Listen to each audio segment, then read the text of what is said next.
Dear students, in our last class we left here country's border. So this is line 30, you can see. So we are going to start from here. Charged with capital offenses in the 1963 Rivonia trial. His statement from the dock was his political testimony. So try to learn this sentence. His statement is the subject here. His statement is the subject, and this is a post modifier, and was is the only verb here.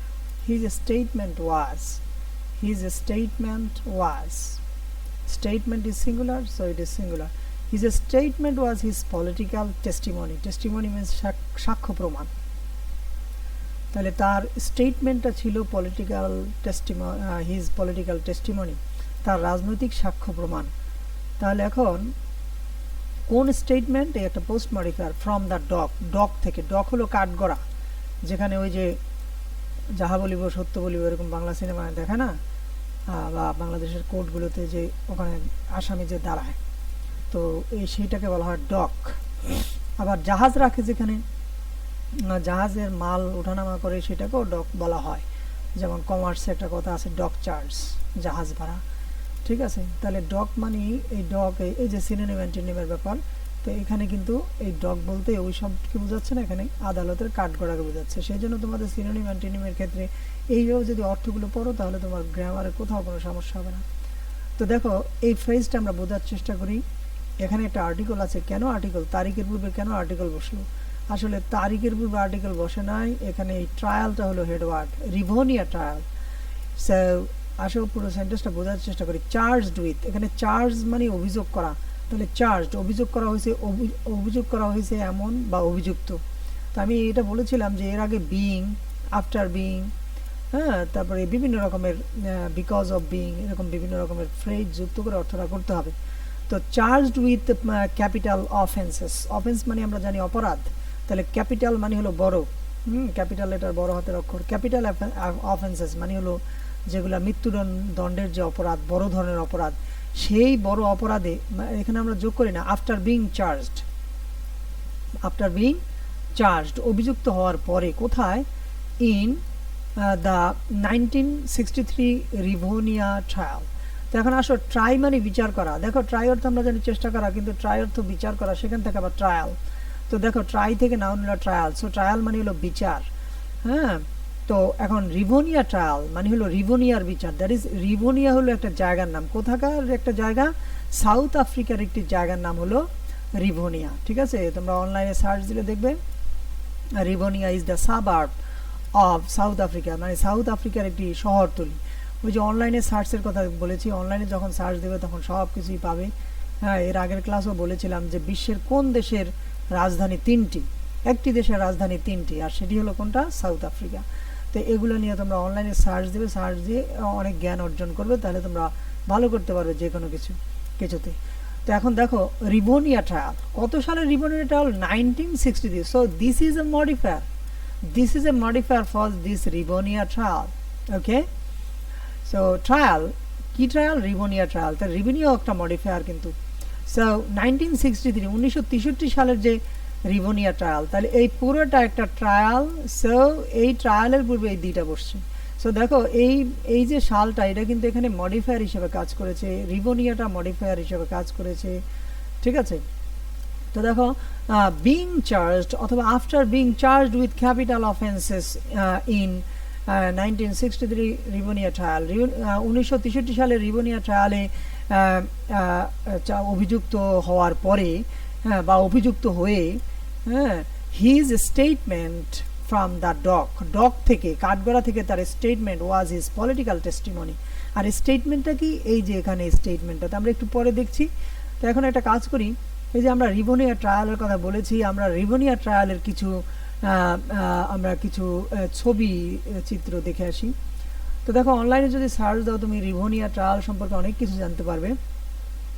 তো দেখো the trial of Nelson Mandela, Rivonia trial images. দেখো এই যে এখানে বিচার হচ্ছে south Africa, এই যে 1963, এবং তোমরা দেখবে এখানে সালটা হলো 1963 থেকে 64 এই সময়। তা এরকম করে তোমরা যখন এই জিনিসগুলো শিখবে, জানবে, তখন তোমরা আসলে অনেক কিছু জানতে পারবে। তো এই যে ছবিগুলো রয়েছে, তো আমরা ছবিগুলো একটু দেখি। এখানে নেলসন ম্যান্ডেলা, কে নেলসন ম্যান্ডেলা কোনটা, নেলসন ম্যান্ডেলা কোনটা, পারহ্যাপস এখানে এটা সম্ভবত নাকি কোনটা, যাই হোক। ও না, সরি, এই যে নেলসন ম্যান্ডেলা হলো এইটা। এবং আরেকটি জিনিস মনে রাখবে, এই যে রিভোনিয়া ট্রায়ালে মোট 11 জন ছিল। এখানে কত, 1 2 3 4 5 6 7 8 9 10, এই যে 11, মোট 11 জন ছিল এই অভিযুক্ত। সো এখানে এই যে জিনিসগুলো, এগুলো এই যে দেখো, এই যে এই রিভোনিয়ার যে জায়গার নাম সাবার্ব, মানে শহরতলি, হ্যাঁ, সাউথ আফ্রিকার একটি শহরতলি, ছোট্ট একটি শহর, সেই রিভোনিয়া নামক জায়গা। তো এগুলো যখন তুমি এভাবে দেখবে, তখন তোমার কাছে অনেক ভালো লাগবে। এই যেখানে বিচার ব্যবস্থা, এখানে বিচার হচ্ছে। তো এরপরে এই ইমেজগুলোর নিচে লেখা আছে স্যাবোটাজ অফ ভায়োলেন্স। এই যে স্যাবোটাজ, নাশকতা, স্যাবোটাজ মানে নাশকতা, ওনাকে নাশকতার অভিযোগে অভিযুক্ত করা হয়েছিল। তো আমার কথা হলো, তোমরা যত, এই যে ইনি প্রসিকিউটর, ঠিক আছে, ইনি হলো বিচারক। তো নো, সো প্রসিকিউটর হলো মানে বিচারক না, প্রসিকিউটর হলো তোমার যে অ্যাডভোকেট আর কি, অ্যাডভোকেট, পাবলিক প্রসিকিউটর মানে হলো সরকারি বিচারক। তো এই যে দেখো এখানে বাইরে লোকেরা আছে। তো এখন এখানে এই জিনিসগুলো দেওয়া আছে, প্রত্যেকটা ছবির বর্ণনা দেওয়া আছে। এভাবে তোমরা ছবিগুলো দেখবে। এই যে দেখো এরা এখানে অপেক্ষা করতেছে সেন্টেন্সিং, এই যে awaiting sentencing outside palace of justice. এই যে জাস্টিসের যে প্যালেস মানে বিচারালয়, প্যালেস মানে হলো প্রাসাদ, এই যে এটা হলো প্যালেস, যে কোনো বড় প্রাসাদকে বলা হয় প্যালেস। এটা হলো কোর্ট, তো প্যালেস অফ জাস্টিস। তো সেখানে কি বলছে, অ্যাওয়েটিং সেন্টেন্সিং, সেন্টেন্স, সেন্টেন্স মানে আমরা জানি বাক্য, কিন্তু এখানে আইএনজি যোগ হয়েছে কেন, SENTENC, সেন্টেন্স মানে আমরা জানি বাক্য, যেহেতু আইএনজি যোগ হয়েছে এই জন্য বাদ গেছে। তাহলে সেন্টেন্স অর্থ তাহলে বাক্য নয় শুধু, সেন্টেন্স অর্থ দণ্ড দেওয়া, ঠিক আছে, সেন্টেন্স দণ্ড দেওয়া, ভার্ডিক্ট রায় দেওয়া। তো দেখো এরা কি করতেছে, অপেক্ষা করতেছে এই আদালতের বাইরে। এই যে এখানে এরা কারা, লন্ডন প্রটেস্ট, তখন এখানে লন্ডনে প্রটেস্ট হচ্ছিল, প্রতিবাদ হচ্ছিল। এই যে এখানে দেখো ইউএন, ইউনাইটেড নেশন, এই যে ইউ এবং এন এরপরে যে কতগুলো এই যে ডট দেওয়া হয়েছে, এই ডটের প্রয়োজন নেই, কেননা these are not abbreviation, these are called abbreviation নয়, এটাকে বলা হয় কি যেন বলে, একটা হলো অ্যাব্রিভিয়েশন আর একটা হলো আচ্ছা জিনিসটা আমি ভুলে গিয়েছি। তো এখানে ইউ এবং এন এর পরে এটা লাগে না, কেননা এটা প্রথম অক্ষর, তো সেই জন্য। যেমন ডক্টর বলে DR, ডক্টর, এটা ঠিক আছে।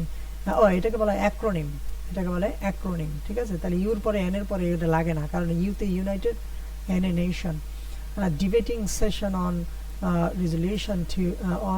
রেজলিউশন টু কন্ডেম, কন্ডেম মানে নিন্দা করা, South Africa for political trial, সেখানে রাজনৈতিক বিচার হচ্ছে, ওটা আসলে একটা ভুয়া বিচার, রাজনৈতিক বিচার হচ্ছিল, সেই জন্য তারা নিন্দা জানাচ্ছে তাদের সেশনে, ইউনাইটেড নেশনের সেশনে। এই যে কোথায়, ম্যান্ডেলা বিহাইন্ড বার্স, এই যে বিহাইন্ড বার কথাটা তোমাদের বলেছিলাম না, বিহাইন্ড বার, হ্যাঁ, বিহাইন্ড বার, এই যে বার মানে দণ্ড, এগুলো হলো দণ্ড। তাহলে বিহাইন্ড বার মানে হলো কারাগার, ম্যান্ডেলা বিহাইন্ড বার্স মানে কারাগারে ম্যান্ডেলা। তারপরে এগুলো তো দেখিয়েছি। তো ঠিক আছে, কিছু ছবি দেখলাম আমরা, আরও অনেক ছবি, অনেক ইতিহাস তোমরা পাবে। আরেকটু দেখি ইতিহাস, সাউথ আফ্রিকা হিস্ট্রি অনলাইন। তো এখানে দেখো এই যে রিভোনিয়া ট্রায়াল 1963 to 1964। তো এখন তুমি যখন এগুলি পড়বে, কি বলছে, of and refer to as, আচ্ছা এগুলো পড়তে তো সময় লাগবে। তো এখানে আছে জিনিসগুলো, যে এই যে অন চার্জ অফ, দেখো for their lifes, on charge of sabotage মানে হলো গিয়ে নাশকতা। তাহলে তাকে এই নাশকতার অভিযোগে অভিযুক্ত করা হয়েছিল। তাহলে তোমরা যখন এই জিনিসগুলো পড়বে, তখন তোমরা অনেক কিছু জানবে, তখন অন্যদের কাছ থেকে তোমরা এগিয়ে থাকবে, যে কোনো সাধারণ জ্ঞান পরীক্ষায় যে কোনো কিছুতে দেখা যাবে ভালো করবে। এভাবে শুধু ইংলিশ নয়, যে কোনো বিষয়, যারা বিজ্ঞানে আছে তারা বিজ্ঞানের যে বিষয়গুলো আছে সেগুলো পড়ার সময় ওখানে দেখা গেছে একটা কিছু আছে, তো ওইটাকে ক্লু ধরে আরও কিছু জানবে। এবং ভালো ছাত্র যারা তারা এইভাবেই শেখে, ফলে তারা অনেক অনেক দূরে এগিয়ে যায়। আর বলে যে বিভিন্ন পরীক্ষার সময় বলে যে এগুলা ওই সেই 9-10 ইন্টারমিডিয়েটের পরীক্ষা, যেমন বিশ্ববিদ্যালয়ে ভর্তির ক্ষেত্রে বলবে যে ইন্টারমিডিয়েটের যে বই বা এসএসসি মানে অর্থাৎ তার পঠিত যে বই পুস্তক ক্লাস 1 থেকে ইন্টারমিডিয়েট পর্যন্ত যে বই পড়া হয়েছে সেগুলোর উপরে তাদের পরীক্ষা নেওয়া হবে, ওখান থেকেই আসবে প্রশ্ন, অন্য কোথাও থেকে আসবে না। কিন্তু অনেকেই ব্যাপারটা বোঝে না, তো ওখান থেকে আসা মানে শুধু ওই বইয়ের মধ্যে না, ওইটার সাথে রিলেটেড আরও যে সমস্ত জিনিসগুলো আছে, যারা এইভাবে খুঁজে পড়ালেখা করবে তারাই এই জিনিসগুলো পাবে এবং পারবে।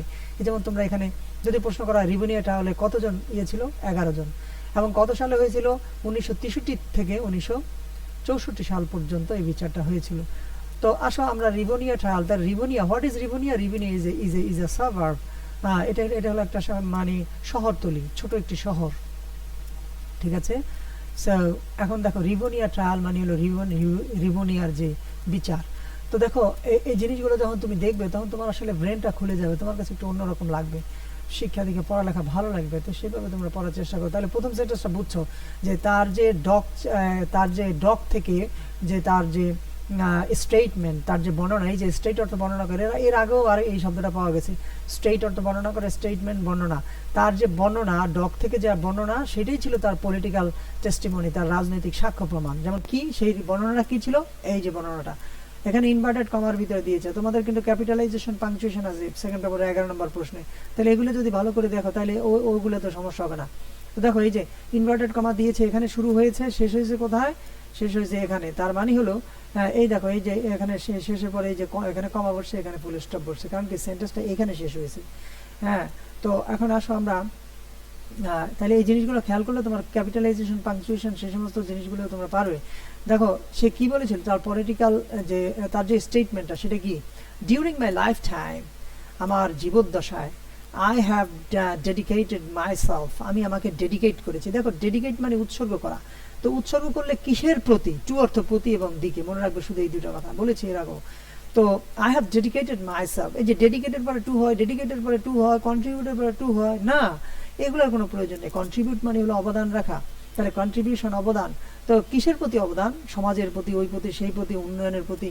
তাহলে এই জন্য আমার কি হচ্ছে, আমাদের এখানে ডেডিকেটেড পরে টু হচ্ছে, কারণটা কি, কারণ আই হ্যাভ ডেডিকেটেড, আমি ডেডিকেট করেছি, কি ডেডিকেট করেছি, মাই লাইফ, কোথায়, কিসের প্রতি, to this struggle of African people, আফ্রিকার জনগণের এই সংগ্রামের প্রতি আমি কি করেছি, আমার জীবদ্দশায় আমি নিজেকে উৎসর্গ করেছি।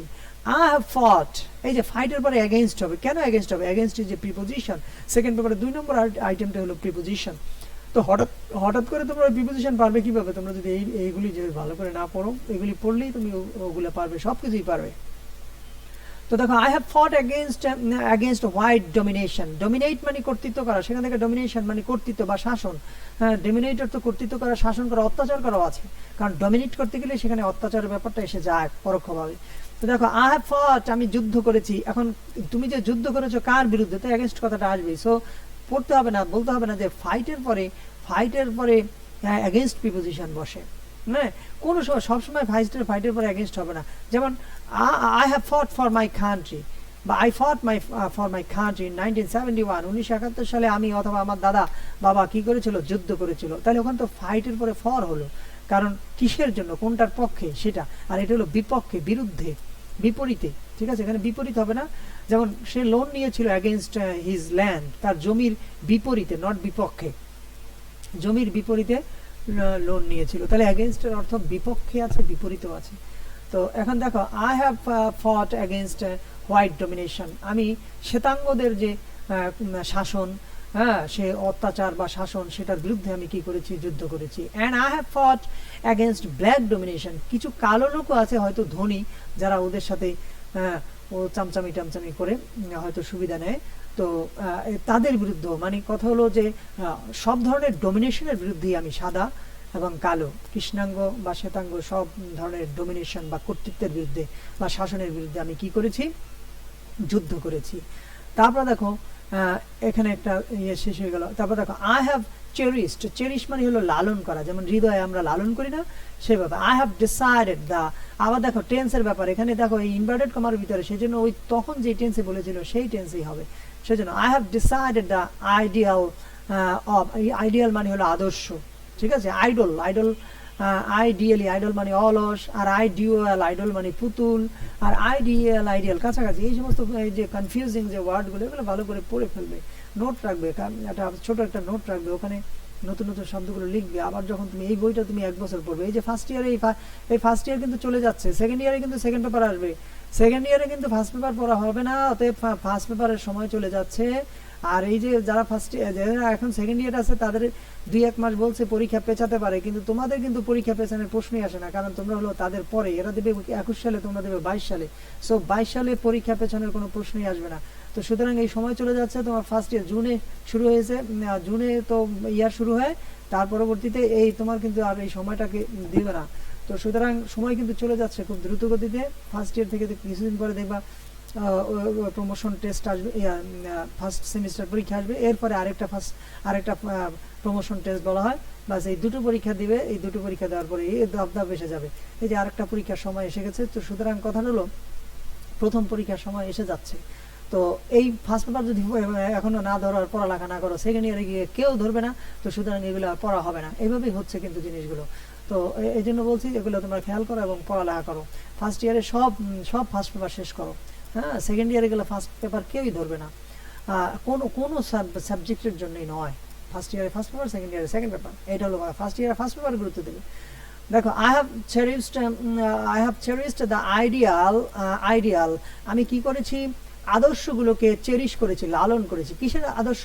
Of a Democratic and free society in which all persons live together in harmony and with equal opportunities, he told the court. দেখো সে কোর্টকে বলেছিল, কি বলেছিল, কাঠগড়ায় দাঁড়িয়ে সে বলেছিল যে আমি গণতন্ত্র এবং একটি ফ্রি, একটি স্বাধীন সমাজের আমি আদর্শকে হৃদয়ে লালন করেছি, যেটিতে, ইন হুইচ, এই যে হুইচ অর্থ যেটি, যেগুলো তার ইন হুইচ, যেটির মধ্যে, এগুলো কমপ্লেক্স সেন্টেন্স, এগুলো গ্রামার আইসা যাবে।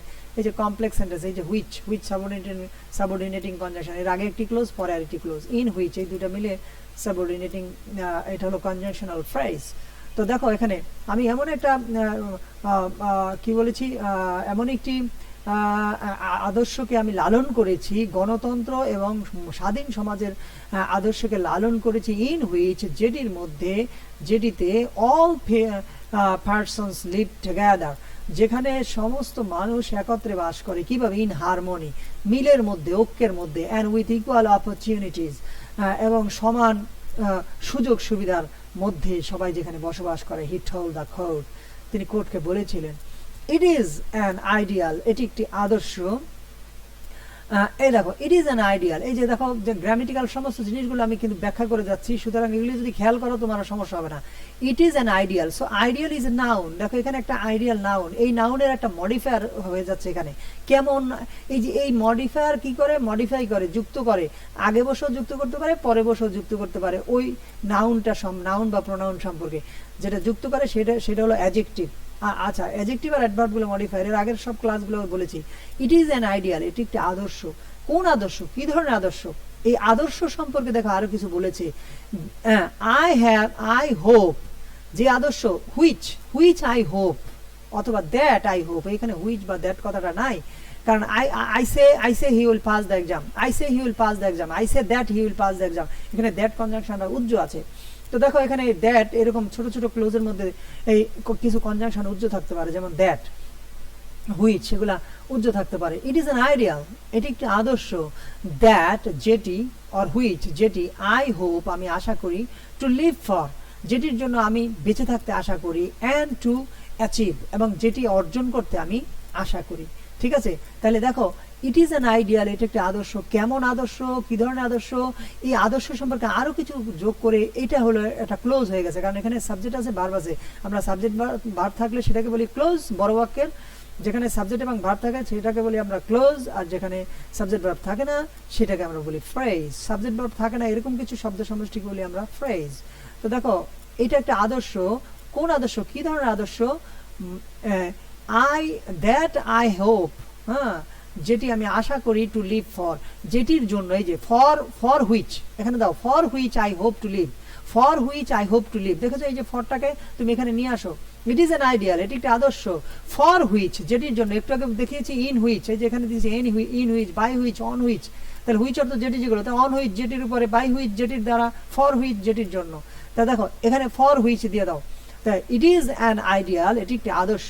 এই যে ফরটাকে এখান থেকে, এই যে ফর এখানে ডিটাচড হয়ে গেছে, এটাকে কাছাকাছি নিয়ে আসো, অ্যাটাচড করে দাও।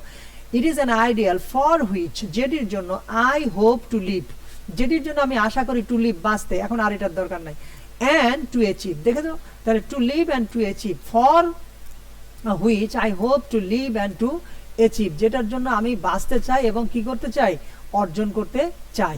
এটা হলো একটা আদর্শ। এখন ইট বলতে কোনটাকে বুঝাইছে? এই যে ইট, ইট কাকে বুঝাইছে? এটা বুঝাইছে এই যে আদর্শ, কি বলছে, আমি একটি আদর্শকে লালন করেছি। এই যে এখানে ইট বলতে তোমার প্রোনাউন রেফারেন্স আমি দেখিয়েছি, এখানে ইটের সামনে ব্র্যাকেট দিয়ে শুধু লিখে দিবে আইডিয়াল, দ্য আইডিয়াল, ঠিক আছে, আইডিয়াল লিখে দিবে, ব্যাস একটি নাম্বার পেয়ে যাবে। এত সহজ পড়ালেখা, বুঝতে পেরেছো? ইট ইজ অ্যান আইডিয়াল। তুমি যদি না বুঝো এখানে ইট দ্বারা কাকে বুঝেছে, তাহলে এইসব পড়ে কোনো লাভ নেই, কোনো প্রশ্নের উত্তর দিতে পারবে না। এখানে শর্ট কোশ্চেন হবে, এই সমস্ত এগুলো প্যাসেজ আকারে আসবে, আবার এখান থেকে শর্ট কোশ্চেন আসবে, মাল্টিপল চয়েস আসবে। তুমি যখন এই সেন্টেন্সগুলো বুঝবে তখন তোমার কাছে সবকিছু সহজ লাগবে। তো দেখো ইট ইজ অ্যান আইডিয়াল, এটি হলো একটি আদর্শ। হ্যাঁ, ও ও আচ্ছা, এখানে বলছে ইট ইজ অ্যান আইডিয়াল, ইট বলতে আইডিয়াল কি বোঝাচ্ছে, এখানেই বোঝা যাচ্ছে সেটা। আচ্ছা, এটা বুঝিয়েছি। তারপর দেখো বাট ইফ নিডেড বি মানে তো আমরা জানি হওয়া, যদি প্রয়োজন হয়, বাট ইফ নিডেড বি, যদি প্রয়োজন হয়, ইট is an ideal for which, এটি এমন একটি আদর্শ, যদি প্রয়োজন হয় এটি এমন একটি আদর্শ, ফর হুইচ, এই যে দেখেছো ফর হুইচ, এখানে ফর না দিয়েও কিন্তু আবার দিতে পারতো কোন জায়গায়, প্রিপেয়ার টু ডাই ফর, এই পরে ফরটা দিতে পারতো, এই প্রিপোজিশনটাকে। এখন আমরা বলি এটা অ্যাটাচড, কিন্তু যখন এখানে দিত হুইচ, দিত শুধু হুইচ অথবা দ্যাট দিয়ে, এটাকে এই ফরটাকে যদি এখানে এনে দিত তাহলে কোনো সমস্যা ছিল না, তখন আমরা বলতাম ডিটাচড প্রিপোজিশন। ডিটাচ অর্থ বিচ্ছিন্ন করা, ডিটাচড বিচ্ছিন্ন। তো দেখো ইট ইজ অ্যান আইডিয়াল, এটি একটি আদর্শ, ফর হুইচ, যেটির জন্য, আই এম প্রিপেয়ার্ড, আমি প্রস্তুত, টু ডাই, আমি মরতে প্রস্তুত।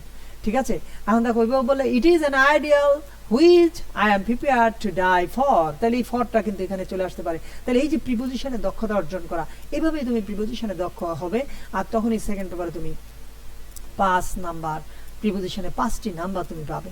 অতএব দেখো সবকিছুই সেন্টেন্স। তো দেখো ফ্রেন্ডস অ্যাডোর্ড, অ্যাডোর মানে ভালোবাসা, লাভ। হ্যাঁ, তাহলে ফ্রেন্ডস অ্যাডোর্ড ম্যান্ডেলা, ম্যান্ডেলাকে বন্ধুরা কি করতো, ভালোবাসতো। অ্যান্ড ফন্ডলি, ফন্ড মানে হলো ফন্ডনেস মানে হলো অনুরাগ, তাহলে ফন্ড মানে কি, অনুরক্ত। ফন্ডলি অনুরক্ত ভাবে, অনুরাগের সাথে, ঠিক আছে, অনুরাগের সাথে, অনুরক্ত ভাবে। কল্ড হিম মাদিবা, তাকে আদর করে বন্ধুরা তাকে খুব ভালোবাসতো এবং তাকে বলতো মাদিবা, ঠিক আছে। আচ্ছা, তো এখন মাদিবা বলে, মাদিবা এখানে একটা কমা দেওয়া হয়েছে। হ্যাঁ, মাদিবা এখানে ওদের কথা যেহেতু, সেজন্য ডিরেক্টলি এখানে কোটেশন আকারে দেওয়া হয়েছে। তো এখানে কমা দিয়ে কিন্তু আবার দেখো কেস ইন অ্যাপোজিশন, মাদিবা, এই Madiba, what is Madiba, the clan name, গোত্রীয় নাম, দ্য ক্ল্যান নেম। দেখো ক্ল্যান নেম, এই যে ক্ল্যানটা কিন্তু এখানে মডিফায়ার, এই নেম, তাহলে মাদিবাটা কি, এটা মাদিবাটা হলো একটা নাম, ঠিক আছে। এই মাদিবা সম্পর্কে আরো, হোয়াট ইজ মাদিবা, যদি বলা what is Madiba, Madiba is the clan name by which Mandela was known, ঠিক আছে। তাহলে মাদিবা হলো the clan name of Mandela, গোত্রীয় নাম, গোত্র, গোত্র তো বুঝো যে কয়েকটি পরিবার, কিছু পরিবার নিয়ে একটা গোত্র হয়। তো ঠিক আছে, the clan name by which, যেটির দ্বারা, হি ওয়াজ নোন, সে পরিচিত ছিল। পিপল লর্ডেড হিম, লর্ড মানে প্রশংসা করা, praise. People lauded his humanity, kindness and dignity, জনগণ কি করত, তার যে মানবতা এবং দয়া এবং যে মর্যাদা, সেটাকে জনগণ কি করত, প্রশংসা করত। আচ্ছা, এবার 9 নম্বর পেজে দেখো, এখানে আমাদের কিছু মাল্টিপল চয়েস আছে, এগুলো তোমরা ওই প্রত্যেকটারই, এগুলো একবার সহজ, শুধু এইগুলোর অর্থগুলো দেখবে প্রত্যেকটা, তারপর দেখবে কোনটার সাথে মিলে সেটা তুমি চুজ করবে, এই মাল্টিপল চয়েসগুলো দেখবে।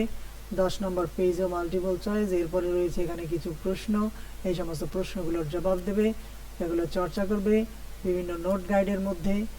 এই সমস্ত জিনিসগুলো আছে। এই যে এখানে রাইট ফর্ম অফ ভার্ব, এই যে সেন্টেন্সের কথা বলেছি, সেন্টেন্স, সেন্টেন্স মানে হলো দণ্ড দেওয়া, ঠিক আছে, সেন্টেন্স দণ্ড দেওয়া। তো এরপরে রাইট ফর্ম অফ ভার্বের উপরে আমার ইউটিউবে চ্যানেলে মনে হয় 2-3টা ক্লাস দেওয়া আছে, আরও ক্লাস দেব। তো ক্লাস সেকেন্ড পেপারের উপরে ক্লাস দেব। তো যাই হোক, দেখো এখানে সেন্টেন্স, সেন্টেন্স মানে এখানে বাক্য নয়, এখানে হলো দণ্ড দেওয়া, ইট ইজ এ ভার্ব। তো এইভাবে এই রাইট ফর্ম অফ ভার্ব এগুলো করবে।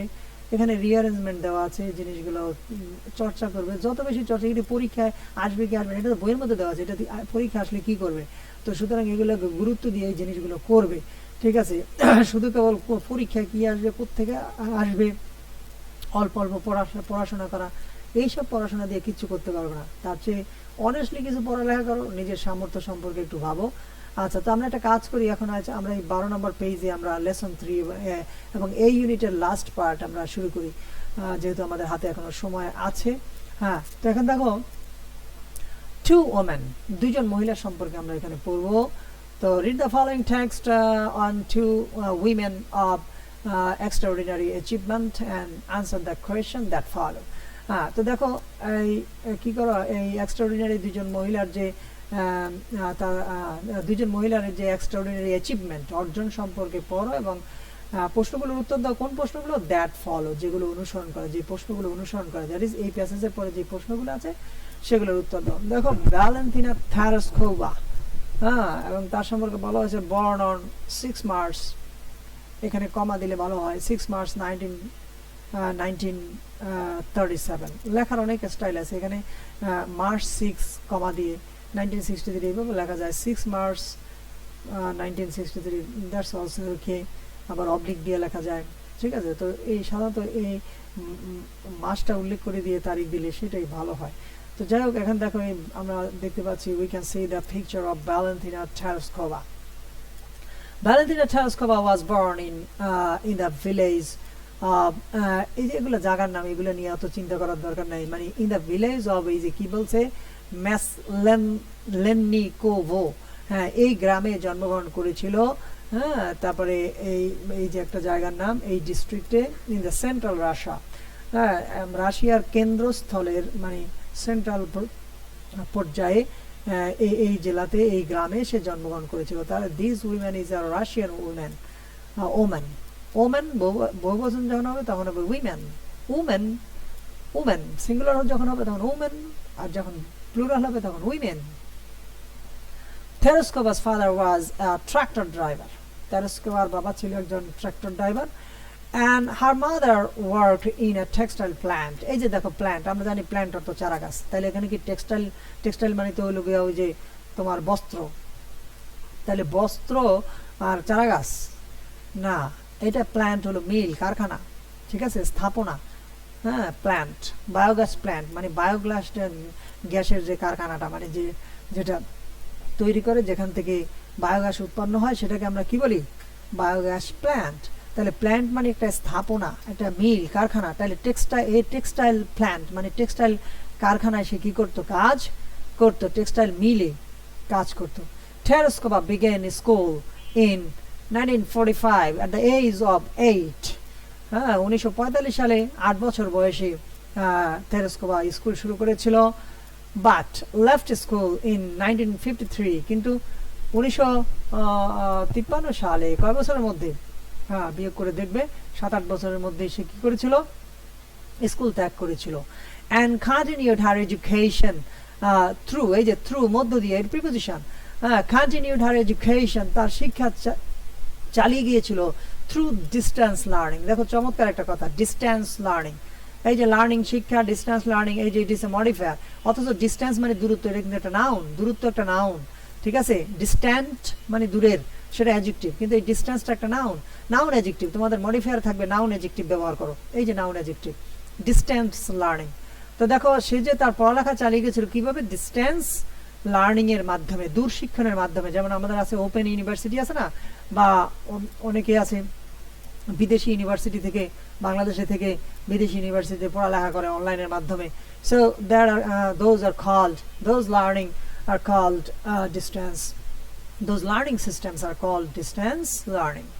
তো এখন দেখো এখানে সে তার পড়ালেখা চালিয়ে গিয়েছিল ডিস্টেন্স লার্নিং এর মধ্য দিয়ে। শি বিকেম ইন্টারেস্টেড, তিনি ইন্টারেস্টেড হয়েছিলেন, আগ্রহী হয়েছিলেন। দেখো ইন্টারেস্ট শব্দটা, ইন্টারেস্ট অর্থ হলো সুদ আছে, ইন্টারেস্ট অর্থ স্বার্থ আছে, আবার ইন্টারেস্ট অর্থ আগ্রহী হওয়া, তাহলে ইন্টারেস্টেড আগ্রহী, আগ্রহী, ঠিক আছে।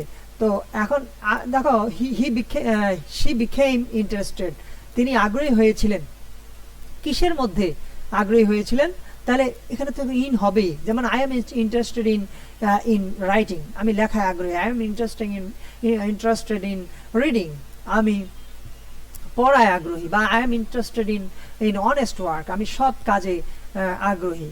হ্যাঁ, তো অথবা আমি বিশ্বাস করি, কিসের মধ্যে বিশ্বাস করি, তাহলে ইন হবে। তাই দেখো ইন্টারেস্টের পরে ইন হয়, একটা সুন্দর একটি কমন প্রিপোজিশন। তো এই জন্য বলছি যে সেন্টেন্সগুলো এভাবে ভালো করে বুঝে শুনে পড়বে, তোমার ইংরেজির জন্য আর কোনো সমস্যা হবে না। তোমাকে ওই হাত পাততে হবে না, এখানে ওখানে দাঁড়ে দাঁড়ে ঘুরতে হবে না।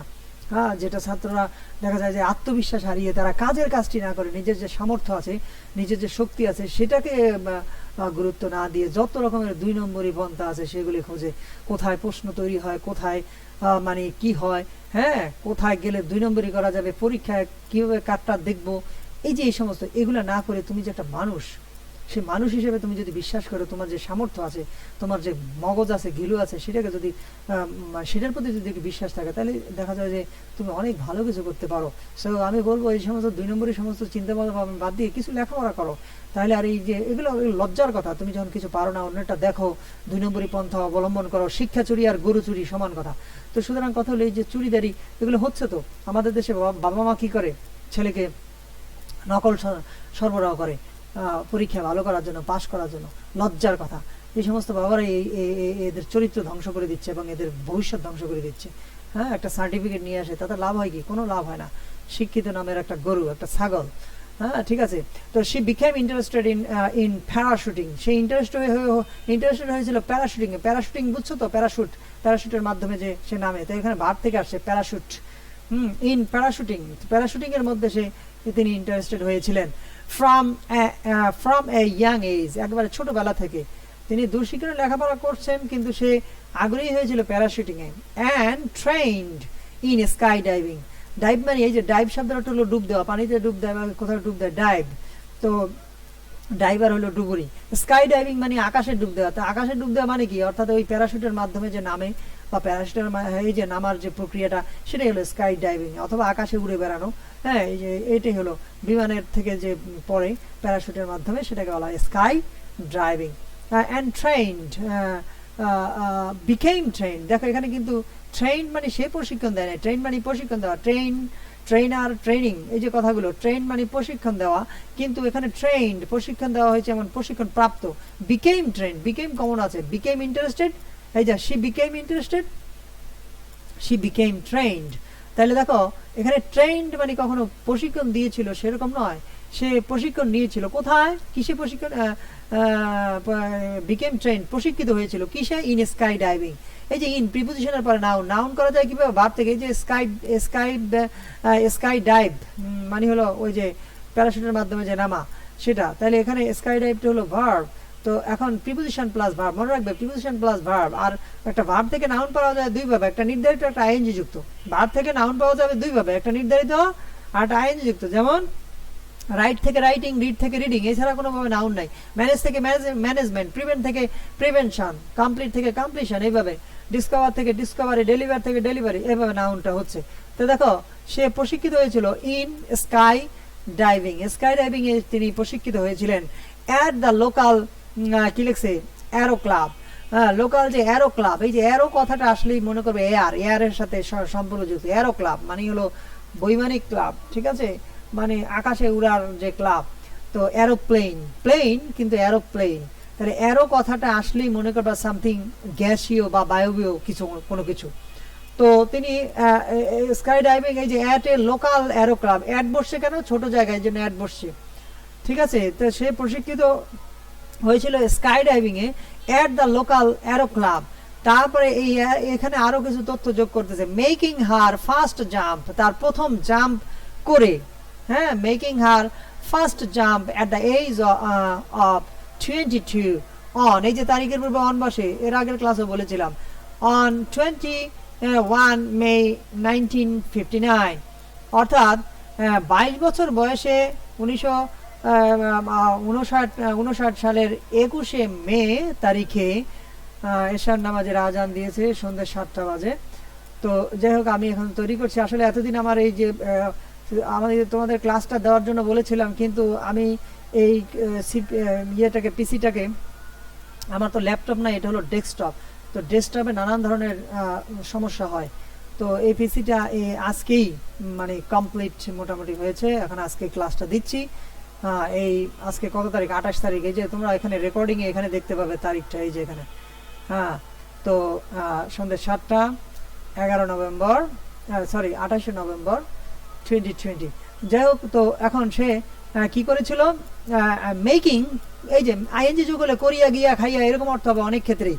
Making her first jump at the age of এত, মানে এত বছর বয়সে এই তারিখে প্রথম জাম্প করে সে কি করেছিল? স্কাই ডাইভিংয়ে প্রশিক্ষিত হয়েছিল।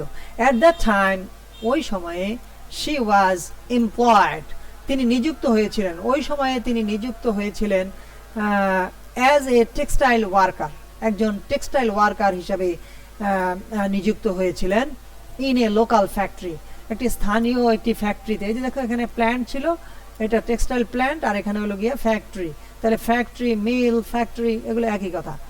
তো টেক্সটাইল, লোকাল একটি টেক্সটাইল ফ্যাক্টরিতে তিনি নিযুক্ত হয়েছিলেন। ইট ওয়াজ হার এক্সপার্টিজ, এটা হলো তার এক্সপার্টিজ, তার দক্ষতা in sky diving that led, sky diving এ তার যে দক্ষতা, সেই জিনিসটা কি করেছিল? দ্যাট লেড হিম, লিড অর্থ পরিচালিত করা, যে লিড করে সে লিডার, ঠিক আছে? লিডার তো নেতৃত্ব দেওয়া, পরিচালিত করা। তো যে তাহলে এখানে লেড, দ্যাট লেড, যেটি পরিচালিত করেছে, দ্যাট ইজ হুইচ লেড, মনে রাখবে। এই দ্যাট ইকুয়াল সবসময় মনে রাখবে, দ্যাট ইকুয়াল হু হুইচ, মনে রেখো। দ্যাটের অর্থ 4টা অর্থ আছে কনজাংশন আকারে, যে যারা যেটি যেগুলো, মানে হুইচ অর্থ যেটি যেগুলো, আর হু অর্থ যে যারা। তাহলে দ্যাটের অর্থ যে যারা যেটি যেগুলো, মনে রাখবে। আচ্ছা, তারপরে led, that led to her, যেটি পরিচালিত করেছিল কোন দিকে, কিসের দিকে? হ্যাঁ, লিড হলেই কিন্তু একটা কিছুর দিকে হবে, সেই জন্য টু আসছে, টু অর্থ প্রতিভা, দিকে। That led her to, sorry, that led to her selection as a cosmonaut. Cosmonaut, astronaut অর্থ হলো নভোচারী, যেটি মানে স্কাই ডাইভিং এ যে মানে এক্সপার্টাইজ হয়েছিল, যে দক্ষতা হয়েছিল, সেটি তাকে পরিচালিত করেছিল তার সিলেকশনের দিকে, কি হিসাবে? অ্যাজ এ কসমোনট, একজন নভোচারী হিসেবে। Valentina Tereshkova. আচ্ছা, after the fight of Yuri Gagarin, the first human being to travel to outer space in 1951, দেখো এখানে একটা ভালো ইনফরমেশন দেওয়া হয়েছে। আমরা একটুকু যে বাদ দিয়ে এই সেন্টেন্সটা পড়ার চেষ্টা করি আগে। After the flight of Yuri Gagarin, Yuri গ্যাগরিনের ফ্লাইটের পরে, এখানে কমা হয়েছে, এখানে অতিরিক্ত তো সেটা পরে আসছি। ইউরি গ্যাগরিন তার ফ্লাইটের পরে the Soviet union decided, Soviet union, তৎকালীন সোভিয়েত ইউনিয়ন, এখন আর সেটা নাই, সোভিয়েত রাশিয়া এখন আর নেই। ও কত সালে জানি? 96-তে সম্ভবত, 96-তে না 98, 1996 অথবা 1998 সালে এই সোভিয়েত রাশিয়া ভেঙে যায়। সোভিয়েত ইউনিয়ন অনেকগুলো রাষ্ট্র নিয়ে, যেমন কাজাখস্তান, আজারবাইজান, তারপরে রোমানিয়া, এরকম অনেকগুলো, কিরগিজস্তান, তুর্কমেনিস্তান, এরকম অনেকগুলো রাষ্ট্রকে নিয়ে, এবং রাশিয়া, যে রাশিয়া এখন বর্তমানে রাশিয়া আছে, সিঙ্গল রাশিয়া, এই রাশিয়াও কিন্তু বর্তমানে 2টি মহাদেশের মধ্যে অবস্থিত, এবং রাশিয়ার রাজধানী কিন্তু ইউরোপে, এবং রাশিয়ার বিশাল অংশ হলো এশিয়ায়। তাহলে একটি দেশ, এখানে তো প্রশ্ন হতে পারে কোন দেশটি? 2টি দেশ আছে, একটি হলো তুরস্ক, আর একটা হলো, ওয়ার্ল্ড ম্যাপ দেখবে, বিশ্বের মানচিত্র দেখবে। আমি যখন ইন্টারমিডিয়েটে যখন পড়তাম, তখন আমি ওই যে সেই ম্যাপ কিনেছি, ঢাকা থেকে ম্যাপ কিনে, সে একটা জায়গার নাম আসলে আমি ম্যাপ দেখে দেখে পড়তাম। বাণিজ্যিক ভূগোল পড়তাম, কমার্সে ছিলাম তখন।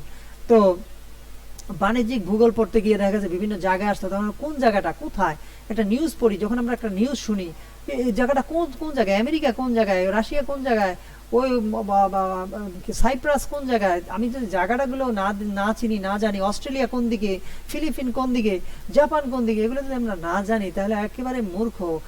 মানে ভৌগোলিক জ্ঞান যদি না থাকে আমাদের অবশ্যই ম্যাপ দেখতে হবে।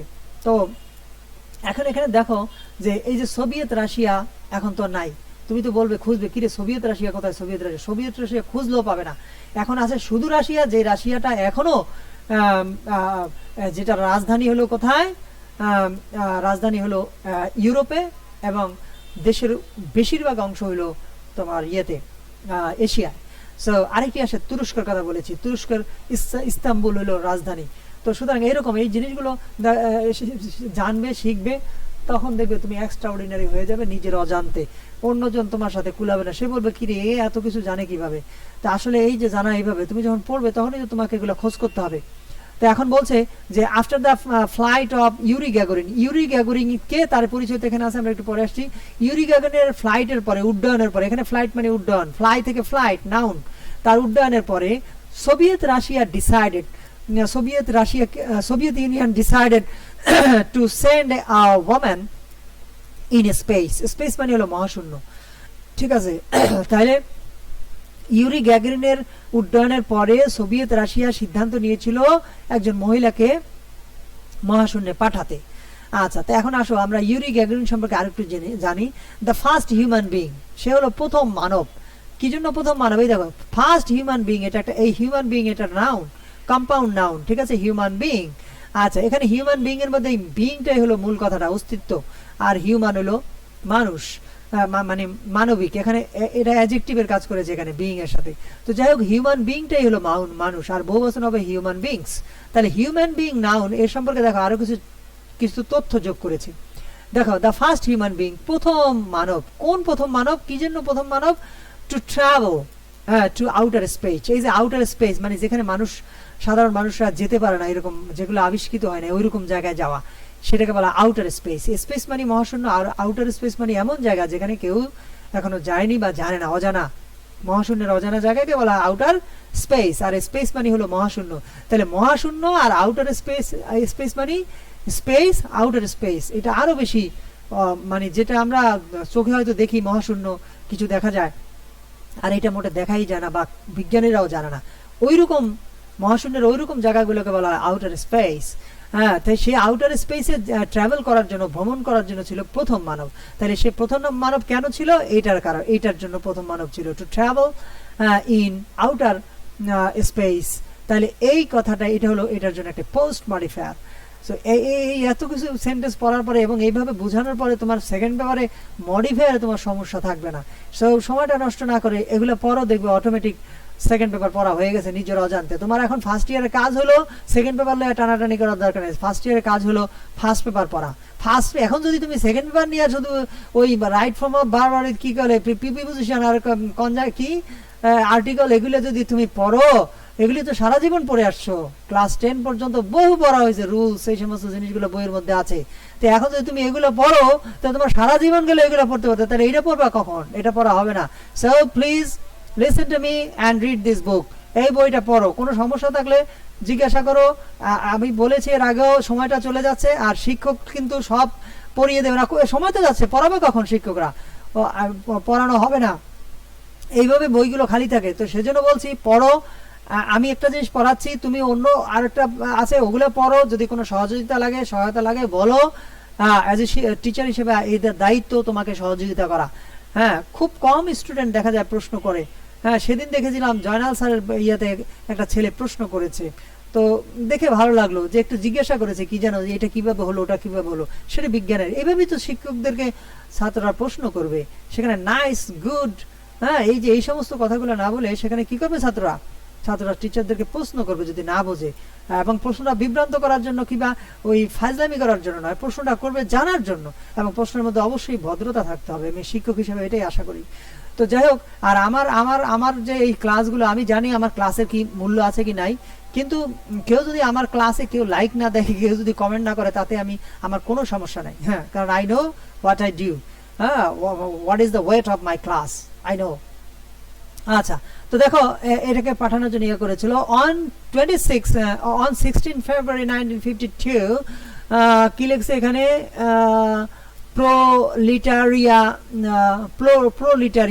তো এটা এটা হলো যে একটা মানে পুঁজিবাদী যে ব্যবস্থা, সেই সে মানে রাজনৈতিক ব্যবস্থার কথা সেখানে আছে।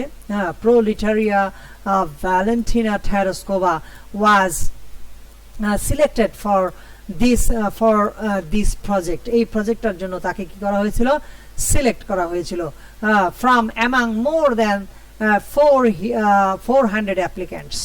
এই যে অ্যাপ্লাই অর্থ আবেদন করা, অ্যাপ্লিকেশন আবেদন, অ্যাপ্লিক্যান্ট হলো আবেদনকারী, 400 আবেদনকারীর মধ্য থেকে তাকে এই প্রজেক্টটার জন্য সিলেক্ট করা হয়েছিল। তাহলে 400 আবেদনকারী, চিন্তা করো এরা কত হাইলি কোয়ালিফাইড, সেখান থেকে তাকে কি করা হয়েছিল, সিলেক্ট করা হয়েছিল। টেরেস্কোভা হ্যাড টু আন্ডারগো মানে চালিয়ে যাওয়া, সহ্য করা। তা Tereshkova had to undergo a series of training. টেরেস্কোভাকে চালিয়ে যেতে হয়েছিল এ সিরিজ অফ ট্রেনিং, অনেকগুলো ট্রেনিং তাকে চালিয়ে যেতে হয়েছিল। দ্যাট ইনক্লুডেড, যেটি অন্তর্ভুক্ত করেছিল, কি অন্তর্ভুক্ত করেছিল, একটা হলো ওয়েটলেস ফ্লাইট। এই যে এগুলো এগুলো বিভিন্ন বিভিন্ন তাদের কোর্স। ওয়েটলেস ফ্লাইট, আমরা জানি ওয়েট মানে ওজন, ওয়েটলেস ওজনহীন উড্ডয়ন। এখন ওজনহীন উড্ডয়ন বলতে কি, এমনও একটা জায়গা হয়তো যেখানে কোনো ওজন নাই, হ্যাঁ, মানে বা তার নিজের শরীরের ওজন নাই, এরকম কোনো সিস্টেমেটিক ভাবে কোনো একটা ইয়া। তো যাই হোক, এখানে এগুলো তাদের এই নভোচারীদের বিভিন্ন কোর্স, হ্যাঁ, বা যারা আকাশে ওড়ে তাদের জন্য, বৈমানিক যারা, তাদের জন্য বিভিন্ন রকমের কোর্স। যে ওয়েটলেস ফ্লাইট, তারপরে আইসোলেশন টেস্ট। আইসোলেশন আমরা জানি নির্জনতা, আইসোলেট মানে নির্জন করা, আইসোলেটেড নির্জন, আইসোলেশন নির্জনতা। তাহলে আইসোলেশন টেস্ট মানে নির্জনতার প্রশিক্ষণ, মানে একা একা থাকতে পারে কিনা এরকম আর কি, সেই ধরনের প্রশিক্ষণ, নির্জনতার প্রশিক্ষণ।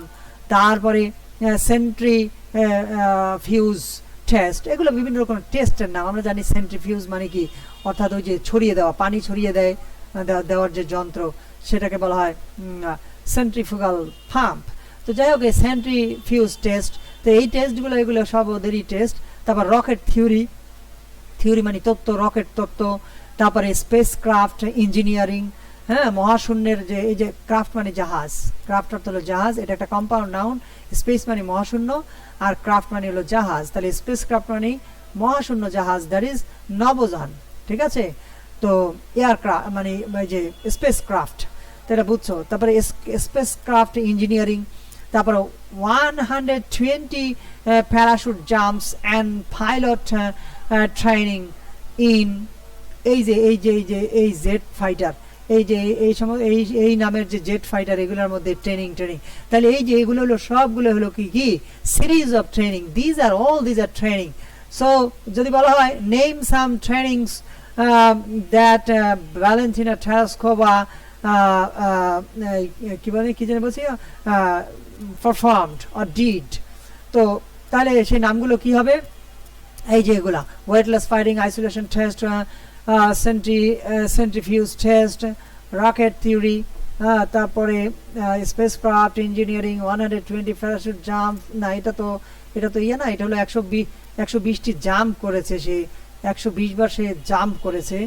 তারপরে পাইলট ট্রেনিং করেছে এই যে এগুলাতে। তো এরপরে দেখো আমাদের ক্লাস টাইম তো হয়ে গেছে, মোটামুটি অনেকটাই হয়ে গেছে। তো আমরা এখানেই আজকে শেষ করি, পরবর্তী ক্লাসে এরপর থেকে শুরু হবে। তো সবাই যে সমস্ত পরামর্শ দিচ্ছি, পরামর্শগুলো শোনার চেষ্টা করো নিজের ভালোর জন্য, আর না শুনলে নিজের ক্ষতি নিজে করবে, তবে আমার কোনো সমস্যা নাই। So thanks for watching, by.